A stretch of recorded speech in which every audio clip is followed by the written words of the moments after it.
की, हिंदुस्तान के गरीबों की। सभापति महोदय, यह देश वसुधैव कुटुंबकम का है, सर्वधर्म संभाव का है और सार्वभौमिकता का एक नैसर्गिक दर्शन है। शिव की वो पंक्ति, आत्म मोक्षार्थम जगत हिताय च,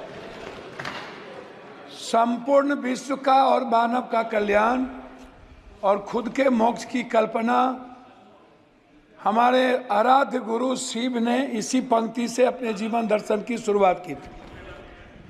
और यह जो देश है ना, ये आध्यात्मिकता पर है।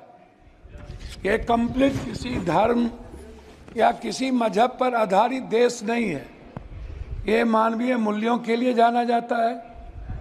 संत की यदि बात करूंगा तो रामकृष्ण परमहंस, विवेकानंद, कबीर, वाल्मीकि, संत रविदास, हम संत उसको कहेंगे। मैं सभापति महोदय शुरू करूंगा जाति जनगणना से। हमारी सरकार जब थी तो उन्होंने जाति जनगणना का निर्णय लिया और बिहार में जब जाति जनगणना की शुरुआत हुई, ललन बाबू नहीं है अभी, नहीं तो मैं उनको सुनाता, तो उनमें जो सर्वे आया 98% लोगों के पास लैपटॉप और कंप्यूटर नहीं है, 96% लोगों के पास व्हीकल नहीं है और जो व्हीकल है वो EMI पर है। जो भी व्हीकल है, लगभग 86.2% लोगों के पास 1 बीघा से नीचे जमीन है, कट्ठे में है, धूर में है। 9.2% लोग हैं जिसके पास कुछ भी जमीन नहीं है। लगभग 78.7% लोग हैं जिनके पास फूस का घर है, टीन का घर है, भीत का घर है, उसके पास पक्का मकान नहीं है। ना रोजगार है, ना नौकरी है, ना खेत है। मजदूरी 280 रुपया और वह भी 20 दिन से ज्यादा नहीं।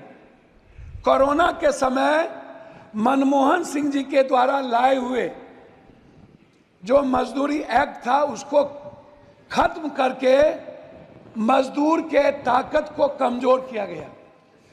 400 रुपया प्रत्येक दिन। बहस पहले भी हो चुकी थी कि मनरेगा छोड़ दीजिए, मनरेगा का तो बजट घटा दी गई। मेरा सवाल सीधा था कि प्रधानमंत्री जी आपके यशस्वी हैं, वर्ड इनको फॉलो करते हैं, तो फिर कांग्रेस चालीसा और नेहरू, इंदिरा और राहुल चालीसा बंद करिए ना और अपने प्रति ईमानदार बनिए ना। मेरा, आप तो प्रधानमंत्री जी और बीजेपी को राम पर भरोसा नहीं रहा, उनको बीजेपी वाले को प्रधानमंत्री जी पर भरोसा नहीं रहा।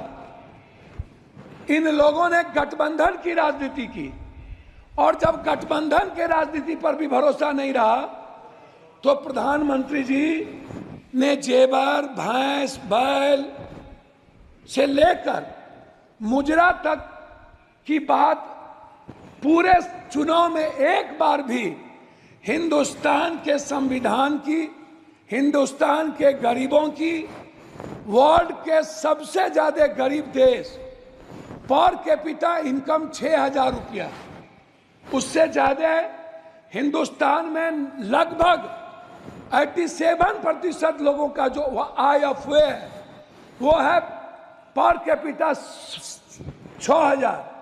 और लगभग जो महंगाई का कारण है उसमें दलित, आदिवासी, अत्यंत पिछड़ा, जो समाज के सबसे कमजोर तबके के लोग हैं, उसमें मैं आपको बता दूं कि उनके थाली में 160 रुपया वाला दाल नहीं है, 120 रुपया वाली सब्जी नहीं है।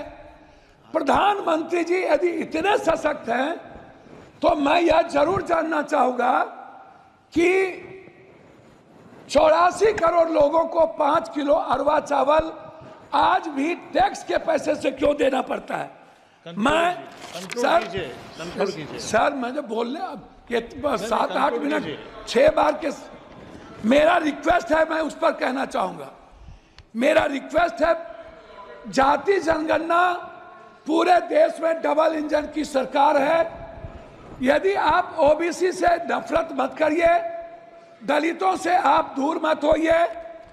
मेरा रिक्वेस्ट है, बिहार का विशेष राज किसी भी परिस्थिति में, जो आपने पहली बार गांधी मैदान में कही थी और आरा की सभा में कही थी कि हम बिहार को अपना बनाएंगे, मेरा है, और बिहार को हर परिस्थिति में विशेष राज्य का दर्जा देंगे और विशेष पैकेज देंगे मिथिला, कोसी, सीमांचल और मगध को, हाई डैम के लिए, वहां के मक्का और मखान पर आधारित किसान के लिए, उस इलाके से बाढ़ की मुक्ति के लिए, उस इलाके के इंफ्रास्ट्रक्चर के लिए।